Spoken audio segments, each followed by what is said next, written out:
মায়ের দেয়া 8 উপদেশ। দেখুন বিজ্ঞান কি বলে। 1.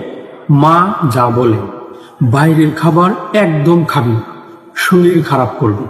বিজ্ঞান যা বলে, ফাস্ট ফুড খেলে ওজন বৃদ্ধি, ডায়াবেটিস এবং হৃদরোগের মতো সমস্যা হয়। 2.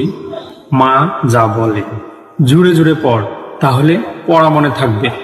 দেখুন বিজ্ঞান কি বলে, জোরে আওয়াজ করে পড়লে স্মৃতিশক্তি আরো উন্নত হয়, জটিল শব্দগুলো ভালোভাবে বোঝা যায়। 3. মা যা বলেন, মন খারাপ থাকলে আমাকে কল করবি।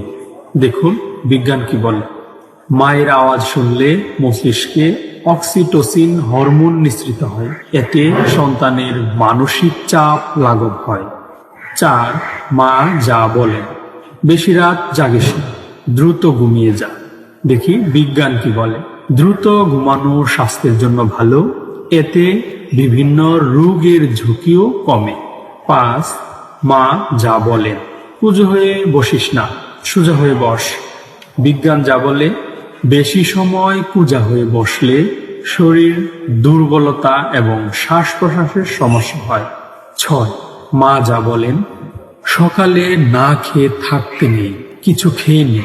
বিজ্ঞান যা বলে, সকালের নাস্তা মনোযোগ বৃদ্ধি করে, ডায়াবেটিস, অতিরিক্ত ওজন এবং হৃদরোগের ঝুঁকি কমায়। 7. মা যা বলেন, বেশি করে শাক খা, তাহলে চোখ ভালো থাকবে।